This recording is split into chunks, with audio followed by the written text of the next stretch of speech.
دروس رمضان باب 23 رمضان میں عمرے کی فضیلت۔ رمضان المبارک نیکیوں کا مہینہ ہے۔ اس مہینے میں اجر و ثواب کے اتنے مواقع ہیں کہ واقعی عمل کرنے والے کے لیے وقت کا دامن تنگ ہو جاتا ہے۔ جو اعمال رمضان کے مہینے میں خصوصی فضیلت کے حامل ہیں ان میں ایک عمل عمرہ بھی ہے۔ اللہ کے رسول صلی اللہ علیہ وسلم نے ایک انصاری صحابیہ ام سنان سے فرمایا، جب رمضان کا مہینہ آئے تو اس میں عمرہ کر لینا، کیونکہ رمضان میں عمرہ کرنا حج کے برابر ہے۔ اس حدیث کو امام بخاری اور مسلم نے روایت کیا ہے۔ ایک روایت میں آپ صلی اللہ علیہ وسلم نے فرمایا، رمضان میں عمرہ کرنا میرے ساتھ حج کرنے کے برابر ہے۔ اس حدیث کو امام بخاری اور مسلم نے روایت کیا ہے۔ عمرہ عام دنوں میں بھی بہت بڑی فضیلت کا حامل ہے، لیکن رمضان میں اس کا ثواب حج کے برابر ہو جاتا ہے، بلکہ نبی صلی اللہ علیہ وسلم کے ساتھ حج کے برابر ہو جاتا ہے۔ عمرہ گناہ اور فقر کو مٹاتا ہے۔ اللہ کے رسول صلی اللہ علیہ وسلم نے فرمایا، حج اور عمرے میں متابعت کرو، اس لیے کہ یہ دونوں گناہوں کو ایسے مٹاتے ہیں جیسے بھٹی لوہے کے میل کچیل کو ختم کر دیتی ہے۔ اس حدیث کو امام النسائی نے روایت کیا ہے۔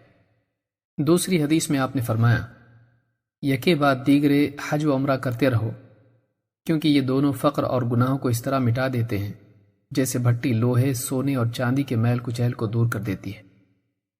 اس حدیث کو امام احمد، ترمذی اور نسائی نے روایت کیا ہے۔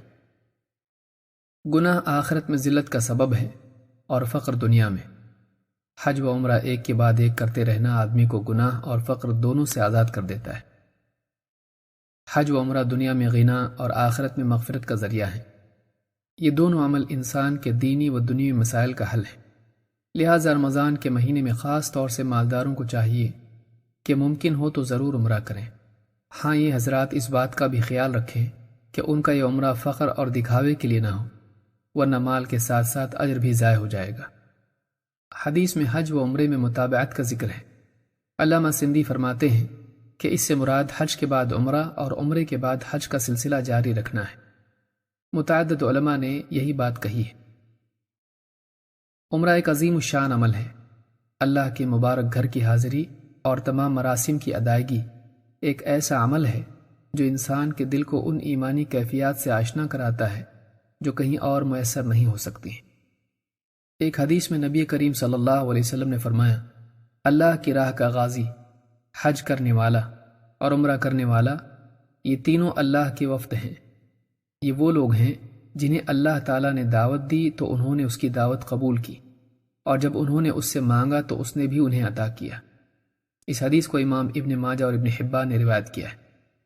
ایک حدیث میں ہے کہ جس نے اللہ کے گھر کا 7 مرتبہ طواف کیا اور اسے ٹھیک سے شمار کیا اور کمی زیادتی نہ کی، اس کا ثواب ایک غلام آزاد کرنے کے برابر ہے، اور وہ جو بھی قدم اٹھاتا اور رکھتا ہے اس کے بدلے اس کا ایک گناہ معاف کر دیا جاتا ہے اور اس کے نامہ اعمال میں ایک نیکی لکھ دی جاتی ہے۔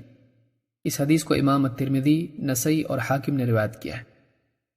ان تمام احادیث سے عمرے اور طواف کی فضیلت معلوم ہوتی ہے۔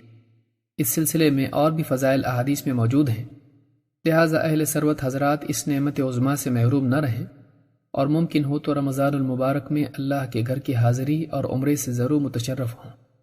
معلوم نہیں آج صحت ہے کل بیماری آ جائے، آج زندہ ہے کل موت آ جائے۔ اقول هذا واستغفر الله لي ولكم۔